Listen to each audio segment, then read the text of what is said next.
Professor Amitabh, मैं ambassador Vora से ही सवाल लेना चाहता हूं। हमें याद है जब ट्रंप पहली बार चुनकर आए थे तो उन्होंने जब व्हाइट हाउस में जब वो ओथ सेरेमनी थी उससे जब पहली स्पीच वहां से छत से दी थी तो उन्होंने रेडिकल इस्लामिक टेररिज्म का जिक्र किया था और कहा था कि मैं इसको छोड़ूंगा नहीं। आज वही ट्रंप इंडिया पे 50% टैरिफ लगा रहे हैं और पाकिस्तान पे 19% टैरिफ लगा रहे हैं। तो क्या ट्रंप का भी स्टैंड चेंज हो गया है क्या इस मुद्दे पर, टेररिज्म के मुद्दे पर? क्योंकि ट्रंप बिजनेसमैन है, जैसा हम लोग सब जानते हैं, आपने अभी कहा है, और वो अपना बिजनेस का फायदा देख रहा है।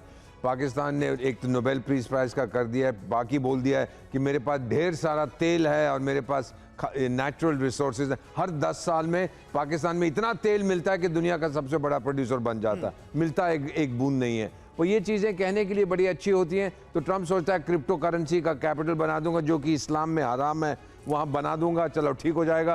अफगानिस्तान में मैं निकालूंगा चीज़ें, बलूचिस्तान से निकालूंगा, मेरी कंपनियां रेयर अर्थ निकाल के चली जाएंगी और हमें मुनाफा ही मुनाफा होगा। बाकी जो पाकिस्तान की आवाम है वो गई अमृतसर के छोले खाने के लिए, मुझे उससे कोई लेना देना नहीं।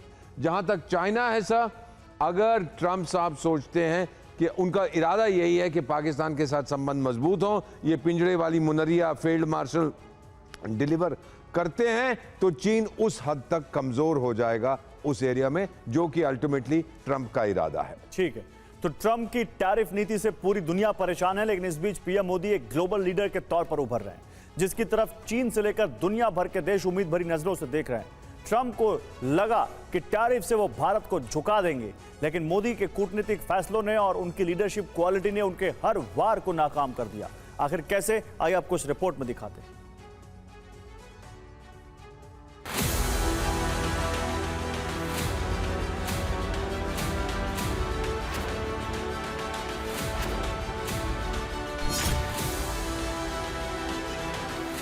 दुनिया के बदले हालात में भारत को नजरअंदाज कर पाना अब चीन के लिए भी नामुमकिन है। इसकी गवाही दे रही है ये तस्वीरें, जहां पर पीएम मोदी का रेड कारपेट पर ग्रैंड वेलकम हुआ।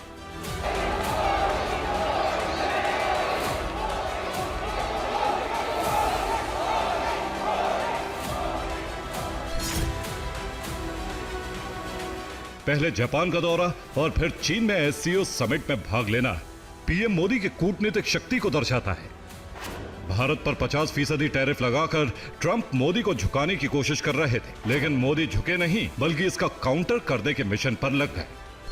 पीएम मोदी ने जापान का दौरा किया, जहां जापान से भारत में निवेश को लेकर बड़ी डील हुई, जिसके तहत अब जापान भारत में 5.98 लाख करोड़ निवेश करेगा। सिर्फ इतना ही नहीं, 40 देशों में गारमेंट एक्सपोर्ट को लेकर बातचीत शुरू कर दी। अमेरिका को छोड़कर ब्रिटेन, जापान, दक्षिण कोरिया के बाजारों में एक्सपोर्ट का प्लान तैयार कर लिया। इसके अलावा जर्मनी, फ्रांस, ऑस्ट्रेलिया में भी निर्यात पर विचार चल रहा है। वहीं एससीओ समिट में पुतिन जिनपिंग से द्विपक्षीय वार्ता से भी टैरिफ से निपटने के प्लान पर काम करने जा रहे हैं। उधर नेशनल स्टैटिस्टिक्स ऑफिस के आंकड़ों ने पीएम मोदी की लीडरशिप क्वालिटी की झलक भी पूरी दुनिया को दिखाती। वित्तीय वर्ष 2025-2026 के पहले तिमाही में भारत की जीडीपी 7.8% बढ़ी है, जो पिछले 5 तिमाही में सबसे अधिक है। इन आंकड़ों को देखकर साफ है कि अमेरिका की टैरिफ वाली दबाव नीति फेल साबित हुई। और वहीं पीएम मोदी ने जीएसटी में रियायत का ऐलान कर कारोबारियों के साथ साथ आम लोगों को भी बड़ी राहत दी है। हम नेक्स्ट जनरेशन जीएसटी रिफॉर्म्स लेकर के आ रहे हैं। ये दिवाली के अंदर आपके लिए तोहफा बन जाएंगे। सामान्य मानवीय की जरूरतों के टैक्स भारी मात्रा में कम कर दिए जाएंगे। और ये सब उस समय हो रहा है जब भारत पर अमेरिका ने टैरिफ लगाया है। पीएम मोदी के इन कदमों ने साफ कर दिया है कि क्यों उन्हें ग्लोबल लीडर माना जाता है। Bureau report, TV9 Bharatvarsh. Vora sir, जो बात हम अभी ब्रेक में ही कर रहे थे, हम चीन की दादागिरी की बात करते थे, लेकिन यहाँ तो ट्रंप की दादागिरी का इस मंच के थ्रू जवाब चला गया कि जितनी मर्जी टैरिफ नीति, लेकिन हमारे पास भी अपने स्तर पर बड़े प्लेटफॉर्म्स हैं जहां पर ट्रेड संभव है। वोरा सर, मैम क्या कह सकता हूं इसके बारे में? दादागिरी उधर भी है, दादागिरी इधर भी है, लेकिन हम बीच में पिसेंगे नहीं। हम दादा के दादा हैं, हम जानते हैं किस तरह से निपटना है इनके साथ। ट्रंप साहब जो हैं ठंडे हो जाएंगे। और एक चीज़ तो आप बता देता हूं, 2 साल है, 3 साल है, 4 साल है, भारत तो हमारा, ट्रंप चला जाएगा। हमारी ब्रांड इक्विटी अमेरिका में इतनी गहरी है कि उस पर कोई खास असर नहीं पड़ेगा। जहां तक चीन का सवाल है, जीरो ब्रांड इक्विटी है, जितना जोर लगा लें वहां कुछ होने वाला नहीं है। मैं अंडरस्टूड सर। एक रिपोर्ट दिखाती हूँ, क्योंकि क्या एससीओ समिट से वर्ल्ड ऑर्डर बदलेगा? क्या इस सबसे बड़े एससीओ समिट से अमेरिका जैसे पश्चिमी देशों के वर्चस्व को चुनौती मिलेगी? ये एक बहुत बड़ा सवाल है। माना यही जा रहा है कि इस समिट से एससीओ देशों के बीच सामूहिक नेतृत्व पर सहमति बन सकती है। ऐसे में एससीओ समिट पर पूरी दुनिया की नजर है, लेकिन इसे लेकर वर्ल्ड मीडिया ने फिलहाल क्या कहा, देखिए इस रिपोर्ट में।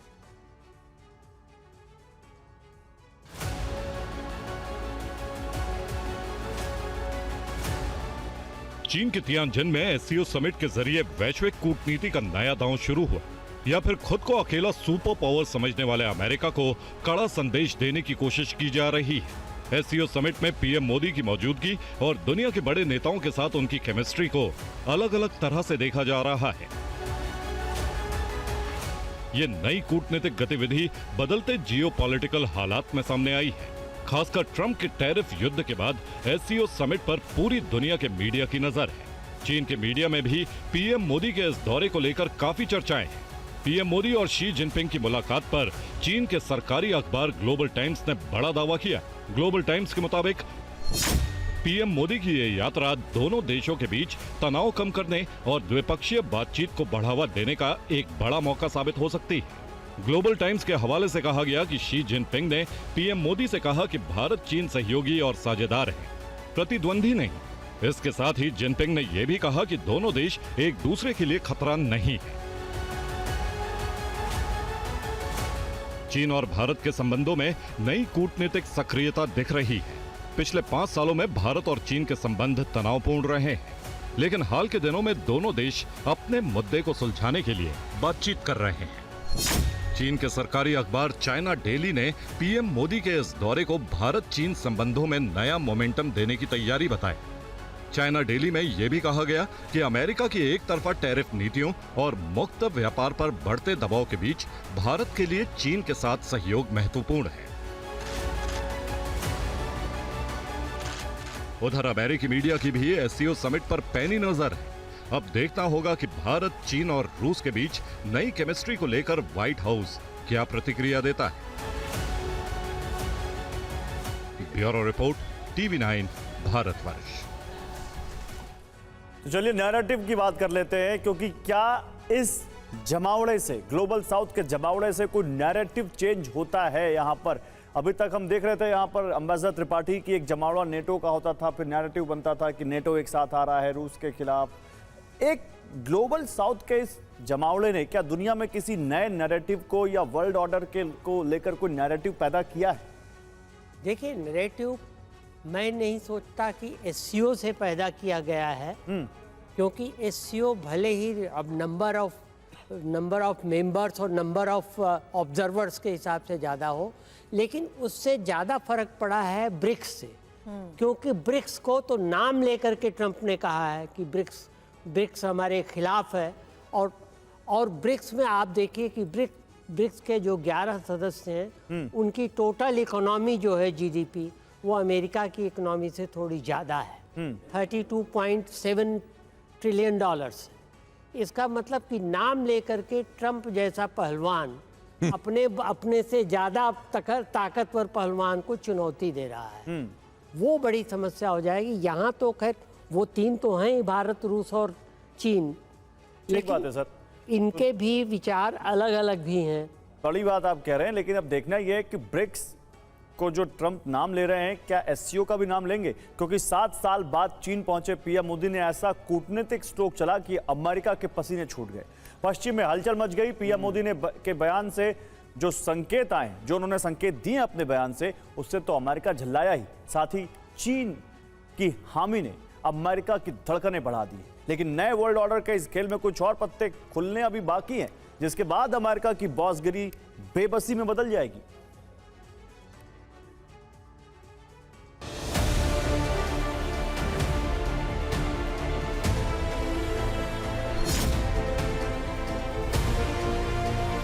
परस्पर विश्वास, सम्मान और संवेदनशीलता के आधार पर अपने संबंधों को आगे बढ़ाने के लिए प्रतिबद्ध है। ये महज एक मुलाकात नहीं बल्कि नए वर्ल्ड ऑर्डर की बुनियाद है। तिनजियान में लाल कारपेट पर आज पीएम मोदी, शी जिनपिंग और रूसी राष्ट्रपति पुतिन उसी नए वर्ल्ड ऑर्डर की ओर कदम बढ़ाते दिखे। एक ऐसी व्यवस्था जिसमें ट्रंप की बादशाहत खत्म होती दिख रही और खुद को सुपर पावर कहने वाला अमेरिका बेबस होता नजर आ रहा है। पीएम मोदी और चीन के राष्ट्रपति शी जिनपिंग के बीच करीब 1 घंटे चली मुलाकात में कैसे इस नए वर्ल्ड ऑर्डर की नींव आज रखी गई, वो सुनिए। हमारे सहयोग से दोनों देशों के 2.8 बिलियन लोगों के हित जुड़े हुए हैं। परस्पर विश्वास, सम्मान और संवेदनशीलता के आधार पर हम अपने संबंधों को आगे बढ़ाने प्रतिबद्ध हैं। तियानजिन में भारत चीन रूस की इस तिकड़ी ने अमेरिका को डरा दिया है। ऊपर से पीएम मोदी और जिनपिंग का मीटिंग में दिया एक बयान ट्रंप को तीर की तरह चुभा है। पीएम मोदी ने कहा, हमारे सहयोग पर दोनों देशों के 2.8 बिलियन लोगों के हित निर्भर है। शी जिनपिंग ने कहा कि मौजूदा हालात की जरूरत है कि दोनों देश एक साथ आएं और अपनी आबादी को ताकत बनाएं। इस तरह से भारत और चीन ने बता दिया कि दोनों देशों के संबंध सकारात्मक और नई दिशा में नई व्यवस्था बनाने के लिए तैयार है। हमारे सहयोग से दोनों देशों के 2.8 बिलियन लोगों के हित जुड़े हुए हैं। इससे पूरी मानवता के कल्याण का मार्ग भी प्रशस्त होगा। परस्पर विश्वास, सम्मान और संवेदनशीलता के आधार पर हम अपने संबंधों को आगे बढ़ाने प्रतिबद्ध हैं। और अगर आज इस नए वर्ल्ड ऑर्डर की जरूरत पड़ी तो इसकी वजह भी खुद ट्रंप ही है। भारत को छेड़ा, टैरिफ पर घेरा, युद्ध भड़काने के झूठे आरोप लगाए। भारत ने कुछ नहीं कहा, सिर्फ सही मौके का इंतजार किया और अब अमेरिकी तानाशाही के खिलाफ भारत, चीन और रूस एक मंच पर है तो ट्रंप तिलमिला रहे हैं। पिछले वर्ष कयान में हमारी बहुत ही सार्थक चर्चा हुई थी। हमारे संबंधों को एक सकारात्मक दिशा मिली। सीमा पर डिसएंगेजमेंट के बाद शांति और स्थिरता का माहौल बना हुआ है। हमारे स्पेशल रिप्रेजेंटेटिव्स के बीच बॉर्डर मैनेजमेंट के संबंध में सहमति बनी। कैलाश मानसरोवर यात्रा फिर से शुरू की। अब समझिए, जिस नए वर्ल्ड ऑर्डर की बात कर रहे हैं उसमें कैसे अकड़ में रहने वाले सुपर पावर अमेरिका को शक्तिहीन बनाया जा सकता है।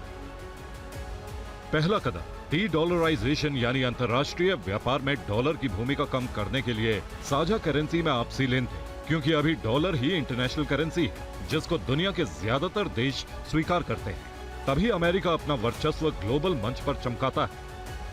दूसरा कदम रणनीतिक और सैन्य सहयोग, RIC यानी भारत, रूस और चाइना संयुक्त सैन्य अभ्यास और अहम डिफेंस टेक्नोलॉजी ट्रांसफर करके आपसी रक्षा सहयोग बढ़ा सकते हैं।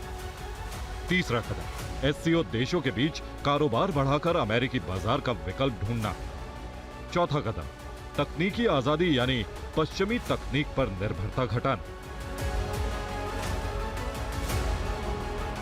और इसी के संकेत पीएम मोदी और जिनपिंग के बीच हुई बातचीत से मिले। बैठक में सीमा विवाद समाधान, बॉर्डर मैनेजमेंट, व्यापारिक सहयोग, क्षेत्रीय स्थिरता, कैलाश मानसरोवर यात्रा बहाली और दोनों देशों के बीच डायरेक्ट फ्लाइट सेवा शुरू करने, आतंकवाद विरोधी नीति पर सहमति बनी। यानी आर्थिक, सैन्य हर स्तर पर सहयोग से नई इबारत लिखने की तैयारी। आपने समझा कि कैसे अमेरिकी वर्चस्व को भारत, रूस और चीन चुनौती दे सकते हैं। अब आपके लिए जानना जरूरी है कि SCO में शामिल 10 में से सिर्फ 3 देश यानी भारत, रूस और चीन ही मिल जाएं तो कितनी बड़ी महाशक्ति। भारत, रूस और चीन मिलकर दुनिया की लगभग 36% आबादी का प्रतिनिधित्व करते हैं। भारत विश्व की चौथी बड़ी अर्थव्यवस्था है, चीन विश्व की दूसरी सबसे बड़ी अर्थव्यवस्था है। रूस प्राकृतिक संसाधनों में समृद्ध ऊर्जा महाशक्ति और भारत चीन के साथ गहरे संबंध। फायर पावर इंडेक्स 2025 में रूस दूसरी रैंक पर है, चीन तीसरे और भारत चौथे रैंक पर है। यानी तीनों देशों की सैन्य शक्ति का जवाब नहीं। कुल मिलाकर ये तीनों देश विश्व की 1/3 से ज्यादा जनसंख्या, आर्थिक शक्ति और सैन्य क्षमता का प्रतिनिधित्व करते हैं। RIC मॉडल से दुनिया को एक शांति भरी व्यवस्था बनाने की अहम कड़ी है भारत और रूस। ये बात चीन भी जानता है। यही वजह है कि जब पीएम मोदी और पुतिन चीन पहुंचे तो जिनपिंग ने उनके लिए रेड कारपेट बिछाए। पूरी गर्मजोशी के साथ पीएम मोदी और रूसी राष्ट्रपति पुतिन का स्वागत हुआ। दोनों के लिए रेड कारपेट बिछाए गए। पीएम मोदी जब कल पहुंचे थे तो उनके लिए सांस्कृतिक आयोजन। ग्लोबल पॉलिटिक्स में भारत की धाक से चीन में मौजूद हर भारतीय का जोश हाई था। यही वजह है कि भारतीय मूल के लोगों में पीएम मोदी के लिए एक अलग ही दीवानगी दिखी। मोदी मोदी के नारे लगे। पीएम मोदी से हाथ मिलाने के लिए उनके साथ सेल्फी लेने की होड़ सी मचती दिखी। कुछ वैसा ही गर्मजोशी भरा स्वागत पुतिन का भी हुआ। और जब इतने शक्तिशाली देश एक मंच पर हो तो अमेरिका जैसे स्वयंभू सुपर पावर की नींद उड़ेगी।